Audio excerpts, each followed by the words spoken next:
You were called gifted. But that label isn't a blessing, it's a curse. Because right now, your intelligence isn't helping you win, it's helping you avoid losing. And that single difference is quietly destroying your future. You see patterns others miss. You learn faster than 99% of the people in your room. But your bank account, your career, and your reality don't match your potential. You watch people who you know are slower than you, people who struggled in the classes you aced. You watch them lap you in life, building businesses, taking risks, actually doing things while you are still thinking. You don't have a discipline problem. You have a biological glitch, a specific error code in your operating system that triggers exactly at 11:59. And once you see this pattern, you can never unsee it. Most advice tells you to work harder. That is useless. Telling a gifted person to work harder is like telling a computer with a virus to compute faster. It just crashes the system. Today, we aren't going to give you a motivational speech. We are going to do a root cause analysis on your psychology. We are going to look at the data that proves why high IQ correlates with failure, the physics of metabolic friction, and the 3 protocols you need to scrub the rust off your gears. You might think I'm being harsh. You might think, no, I really am smart. I just need a better Notion template. Let me introduce you to a man named Lewis Terman. In 1921, he started the most famous study in the history of psychology. He didn't want average people. He wanted the elite. He identified 1,528 children with IQs over 135, the top 1% of the human population. He called them the termites. Terman followed them for decades. He expected this group to rule the world. He expected prime ministers, Nobel Prize winners, and industry titans. But that's not what happened. By the time the termites reached adulthood, the data was so shocking it forced Terman to rewrite his hypothesis. He had to split them into 3 groups. Group A were the successes: lawyers, doctors, engineers. They did well. Group B were the average: middle management, steady jobs, nothing special. Group C were the failures. Group C had the same average IQ as Group A. In fact, some were smarter. But they were working as clerks, elevator operators, or were unemployed. They had higher rates of divorce, alcoholism, and depression. They were driftless. Terman found the only statistical difference between the successes, Group A, and the failures, Group C. It wasn't intelligence. It wasn't family wealth. It was a trait he called prudence and forethought, or what we call today, grit. Group C failed because they relied on their engine, IQ, and neglected their transmission, grit. And here is the terrifying part. High IQ actually makes grit harder to build. When you're smart, your brain predicts success with low effort. Throughout school, you didn't have to study. You got A's by improvising. You learned that effort is unnecessary. So when you try something new in the real world, like building a business, and it feels hard, your brain registers a prediction error. It triggers a dopamine drop that feels like physical pain. You aren't lazy. You are suffering from ease addiction. And Group C is your future if you don't fix the friction. Think of your brain like a supercar. The engine is your processing power.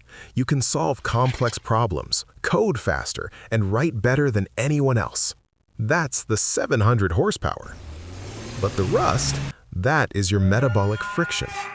It doesn't matter how fast the engine is if the wheels are locked. In fact, if you rev a Ferrari engine while the wheels are locked, you don't go forward, you burn out the motor. That is what burnout actually is. It's high RPMs with 0 movement. To fix this, we need to look at physics. There are 2 types of friction. Kinetic friction is the resistance you feel while moving. That's normal. That's just work. But static friction is the force required to start moving from a dead stop. And for gifted people, your static friction is 10x higher than average. Why? Because you have the ability to simulate the future. This is the curse of the high-resolution imagination. Before you even write the first word of that essay or write the first line of code, your brain has already simulated 50 ways it could go wrong. You burn all your fuel simulating the work, so you have no energy left to do the work. You are redlining your engine in neutral. This explains the 11:59 fallacy. You wait until the last minute not because you are lazy, but because the panic of the deadline finally overrides the static friction of your perfectionism. You need a crisis to move, but you can't build a life on crisis mode. So, how do we lower the static friction without waiting for a deadline? You have to invert your operating system. The first time someone called you smart, your brain made a mistake. It turned a skill into an identity. If being smart is who you are, then struggling becomes dangerous because struggling doesn't feel like learning, it feels like losing your identity. So, you protect it. You stay in the safe zone. You need to make failure a requirement, not something to avoid, something to track. If 10% of what you're doing doesn't make you feel completely incompetent, you are playing too safe. You are maintaining an image, not building a future.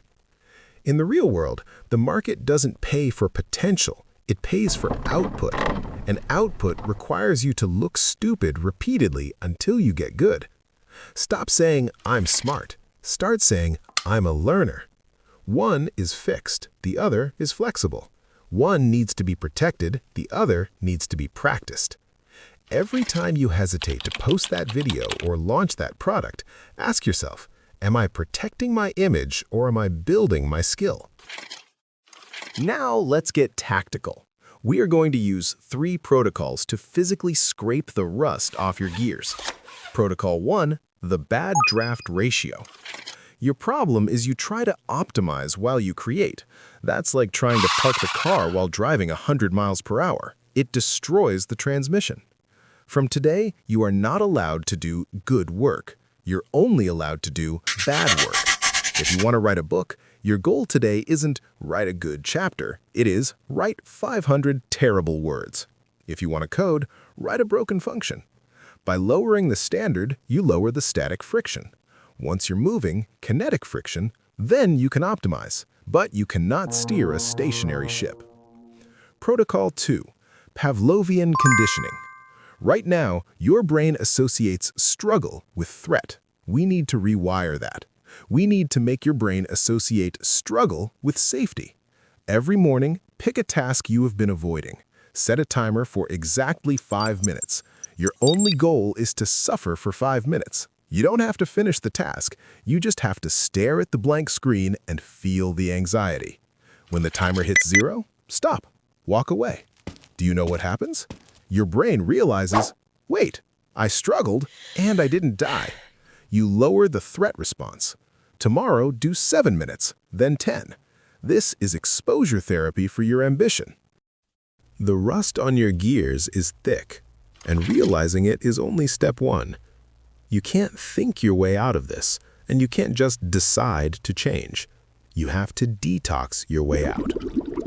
Your brain is currently flooded with cheap dopamine that makes hard work feel impossible. I tried a 7-day dopamine fast to physically scrub this friction from my brain. No phone, no music, no cheap inputs. And the withdrawal symptoms I felt on day 3 were actually terrifying. It felt like a fever. But on day 7, something clicked. The friction vanished. If you're tired of being a passenger in your own life and want more deep dives into reclaiming your biological edge, hit subscribe and join the few who actually take control.